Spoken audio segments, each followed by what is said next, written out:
할렐루야, 반갑습니다. 2020년 11월 20일 금요일 아침입니다. 오늘도 주님의 평강이 여러분과 함께 하시길 주의 이름으로 축원드립니다. 오늘 함께 할 찬송은 337장입니다. 내 모든 시험 무거운 짐을 주 예수 앞에 아뢰이면 근심에 쌓인 날 돌아보사 내 근심 모두 맡으시네.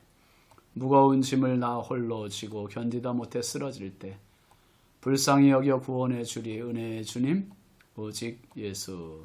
2절 내 모든 괴로움 닥치는 환난 주 예수 앞에 아뢰이면 주께서 친히 날 구해 주사 넓으신 사랑 베푸시네. 3절 내 짐이 점점 무거워질 때 주 예수 앞에 아뢰이면 주께서 친히 날 구해 주사 내 대신 짐을 져주시네. 4절 마음의 시험 무서운 죄를 주 앞에 아뢰이면 예수는 나의 능력이 되사 세상을 이길 힘 주시네. 무거운 짐을 나 홀로 지고 견디다 못해 쓰러질 때 불쌍히 여겨 구원해 주리 은혜의 주님 오직 예수. 아멘. 맞습니다.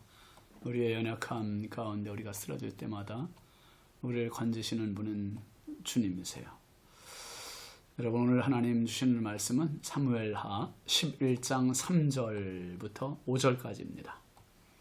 다윗이 사람을 보내 그 여인을 알아보게 하였더니 그가 아뢰되 그는 엘리암의 딸이요 햇사람 우리아의 아내 밧세바가 아니니까 하니 다윗이 전령을 보내어 그 여자를 자기에게로 데려오게 하고 그 여자가 그 부정함을 깨끗하게 하였으므로 더불어 동침하매 그 여자가 자기 집으로 돌아가니라. 그 여인이 임신하매 사람을 보내 다윗에게 말하여 이르되 내가 임신하였나이다 하니라. 아멘.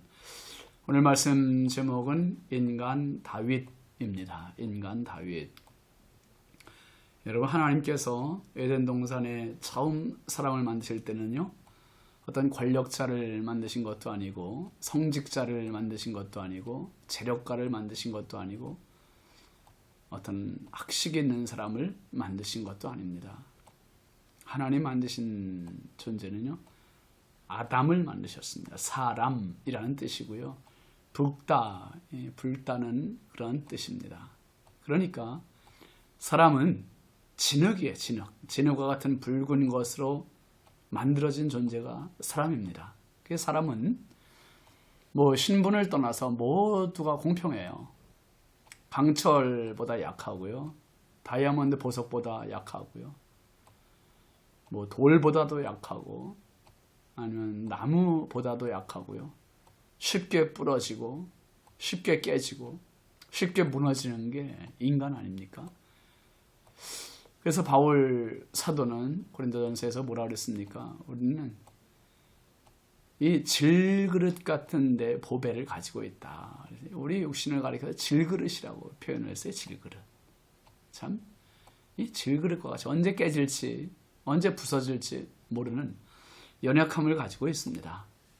특별히 하나님 앞에서 살아가고 있는 저와 여러분이 똑같아요. 성경에 보면 아담이 사실 그 작은 선악과 열매 하나에 그냥 넘어갔잖아요. 쓰러졌잖아요. 또 믿음의 조상 그러면 아브라함 아닙니까? 그 거대한 위대한 믿음의 조상 아브라함도 애굽에 내려가서 자기 아내 사라를 자기의 목숨의 위태로움 두려움 때문에 누구라고 합니까? 아내라고 하지 못해요. 누이라고 하잖아요. 누이라고. 그리고 또 그 아들 이삭도 아버지와 똑같은 전철을 밟았어요.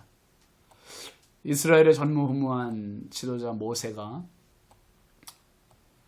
40세 때 자기 혈기 하나 이기지 못하고 애굽 사람을 죽이지 않습니까?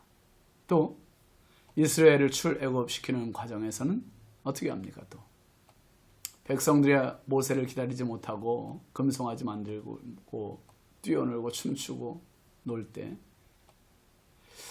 모세가 시내산에 내려오다가 하나님께서 주신 십계명 돌판을 내던져서 깨트려요. 이게 모두가 단적인 인간의 연약한 모습, 한계를 보여주는 장면입니다. 여러분, 오늘 말씀은 우리의 참 볼 때마다 씁쓸하고 좀 건너뛰고 싶은 그러한 장면 아닙니까? 다윗. 지금까지 보았던 다윗의 모습이 어떤 모습이에요? 어려서 양을 지키다가 사자와 곰이 오면 그것을 물리쳤던 사람이 다윗이라고 했습니다. 말이 사자, 곰이지 여러분 어떻게 사람이 감당합니까? 그런데 그것들을 물리쳤다는 거예요. 대단한 용맹 아닙니까? 조금 더 커서는 골리앗, 블레셋 장수 거인 골리앗을 무찔렀어요. 참 대단한 그런 다윗이에요. 그리고 사울이 10여 년의 세월 동안 다윗 죽이기 위해서 혈안되어 쫓아다닐 때 2번이나 다윗이 오히려 반대로 사울을 죽일 기회가 있었잖아요. 그런데도 칼을 쓰지 않고 오히려 자기 칼집에 꽂는 극도의 절제력을 보인 사람이 다윗입니다. 이 다윗의 용맹, 절제력, 누구도 따를 수 없는, 그래서 다윗을 그렇게 위대하게 보는 것이고 그를 높이 평가하는 것입니다. 그런데 여러분, 오늘 말씀에서 여지없이 무너지는 다윗의 민낯, 인간적인 모습을 보여주고 있습니다. 우리 어제 보았던 2절 말씀 한번 잠깐 보면, 저녁 때에 다윗이 그의 침상에서 일어나 왕궁 옥상에서 거닐다가 그곳에서 보니 한 여인이 목욕을 하는데 심히 아름다워 보이는지라 그랬습니다. 다윗은 전시 상황 아닙니까? 지금 블레셋과의 전지 상황임에도 저녁까지 늦잠을 자고는 일어나서 왕궁 옥상을 거닐었다고 했어요. 그런데 하필이면 여인이 목욕하는 모습이 눈에 띄었습니다. 그리고 다윗은 그 여인이 어떻게 보였습니까? 심히 아름다워 보였다 했습니다. 심히 아름다운 것이 아니라 아름답게 보였습니다. 지금 다윗의 눈에 정욕이 가득한 것입니다. 지금까지의 절제력, 지금까지 용맹, 이 모든 것을 유추해 볼 때, 독자인 우리들 입장에서는 다윗이 이번 상황도 넉넉히 이길 거야 기대하지만 그 기대는 그냥 어긋나 버리고 말아요. 다윗이 넘지 말아야 할 선을 넘어갑니다. 3절 한번 볼까요? 다윗이 사람을 보내 그 여인을 알아보게 하였더니 그가 아뢰되 그는 엘리암의 딸이요 햇사람 우리아의 아내 밧세바가 아니니까 하니. 다윗은 사람을 보내서 여인을 알아보게 하고요. 이미 다윗은 그 여인을 향한 음욕이, 이 작은 불씨가 지금 끌 수 없는, 걷잡을 수 없는 산불처럼 지금 타오르고 있는 모습을 보여주고 있습니다. 그러면서 우리아의 아내 밧세바라고 했습니다. 여러분, 우리아는 다윗의 37명의 충성스러운 장수들 중에 한 명입니다. 그리고 그의 아내라고 하면 남편이 있다는 말이고 가정이 있는 주부예요, 주부. 다윗은 누구보다 율법에 능통한 사람입니다. 여러분, 율법은 뭐라고 얘기합니까? 레위기 20장 10절 말씀에 보면 누구든지 남의 아내와 간음하는 자, 곧 그의 이웃의 아내와 간음하는 자는 그 간부와 음부를 반드시 죽일지니라 그랬습니다. 죽일지니라. 간음하는 자는 반드시 죽이라는 거예요. 요한복음 8장에서도 바리새인들이 예수님 앞에 간음하다 현장에서 붙잡힌 여인을 데리고 오지 않았습니까? 돌을 들고 어떻게 하면 좋을지 물었습니다. 여러분, 오늘 4절 말씀을 한번 보세요. 다윗이 전령을 보내어 그 여자를 자기에게로 데려오게 하고 그 여자가 그 부정함을 깨끗하게 하였으므로 더불어 동침함에 그 여자가 자기 집으로 돌아가니라 그랬습니다. 다윗은 자신의 정욕의 불을 끄지 못하고 밧세바를 데려왔습니다. 그리고 밧세바와 동침합니다. 지금 다윗이 사자나 곰을 향한 용기, 골리앗을 향한 용맹, 사울 왕을 향한 절제력, 이 모든 정말 탁월한 모습을 어디에서도 찾아볼 수 없는 나약한 인간일 뿐입니다. 자기 자신을 통제할 수 없이 무방비로 죄악에 노출시켰고 그대로 죄로 치닫고 있는 다윗. 다윗은 지금 한 가정을 파괴하고 있는 겁니다. 하나님의 말씀인 율법을 또 파괴하고 만 것입니다. 여러분, 모르고 짓는 죄와 알면서도 짓는 죄는요, 그 수위 자체가 달라요. 인간 다윗은 용맹도 절제도 찾아볼 수 없는 초라한 모습이었어요. 초라한 모습. 우리가 매스컴을 통해서 공직자나 아니면 목회자들에게서 때로 이런 실망스러운 모습을 만나지 않습니까? 그때마다 참 많은 실망을 주고 충격을 주기도 합니다. 왜 실망합니까? 그 사람들의 신분을 보기 때문에 그렇고요. 그 사람에 대한 기대가 있기 때문에 그렇습니다. 여러분, 누구나가 옷을 입고 있을 뿐이지 옷을 벗고 나면 똑같습니다. 신분이라는 옷, 이 신분이라는 옷에 맞는, 걸맞는 그러한 삶이 우리에게 필요한 것이죠.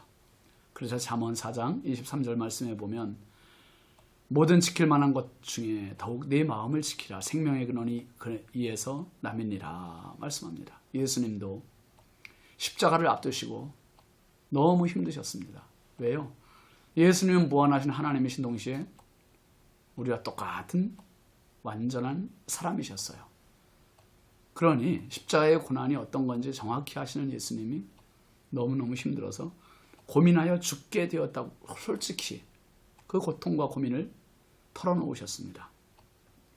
그런데 예수님은 인간적인 연약함에도 불구하고 그것을 넘어가세요. 그것을 이기십니다. 그리고 십자가에서 구원을 이루셨습니다. 창세기 39장에 나오는 요셉 이야기도 마찬가지 아닙니까? 요셉도 37장부터 쭉 나오지만 요셉이 사실 이 보디발의 아내의 유혹을 받는 게 너무너무 힘겨운 문제였을 거예요. 근데 요셉은 그 여인을 도망가요. 함께 있지도 않아요. 그 넉넉히 이겼습니다. 반대로 삼손은 그 정욕의 문제에 그냥 넘어갔습니다. 여러분, 마귀는 나의 가장 약한 부분을 알아요. 그래서 나의 강한 부분 쪽으로 공격하는 게 아니라 나의 약한 부분 쪽으로 공격해서 인간 아무개, 인간 다윗, 그 약한 부분을 집중 공략하여 마침내 쓰러뜨리려고 하는 것이 사단의 전략입니다. 다윗은 정욕에 약했는데 어떤 분은 돈에 약하기도 하고요. 명예에 약하기도 하고요. 건강에 약하기도 하고요. 시간에 약한 분도 있고요. 모두가 다 달라요. 하나님 앞에 나의 강점을 위해서 기도하지 마시고 어쩌면 오늘 하루는 하나님, 저에게 이런 약함이 있습니다. 인간적인 약함이 있습니다. 인간 다윗이 내 안에 있습니다. 하나님 도와주십시오. 붙잡아 주십시오. 지켜주십시오.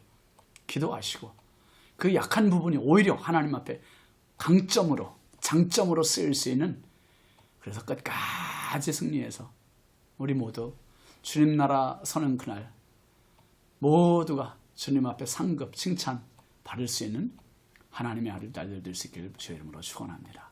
기도합시다. 하나님 아버지, 인간 다윗 참 약한 모습을 저희들이 오늘 봤습니다. 하나님, 왕으로서의 모습이 아니요, 장수로서의 모습이 아니요, 여인 앞에서 무너지는 그 모습이었습니다. 하나님, 각자의 약함이 다 있습니다. 우리 하나님 아버지, 겉사람으로 사람을 평가하는 저희들 되지 말고 정말 그 사람의 속사람, 그 사람의 인간다운 면을 보며 바르게 판단하고 평가하고, 그리고 나 자신도 하나님 앞에 그 연약한 부분을 기도하고 의지해서 이 어려운 시기에 하나님 약한 부분이 강점으로, 장점으로 쓰임 받을 수 있는 성령의 사람들 다 되게 하여 주옵소서. 예수님의 이름으로 축복하며 기도합니다. 아멘. 오늘도 주님과 더불어 넉넉히 승리하시는 하루 되시기 바랍니다. 감사합니다.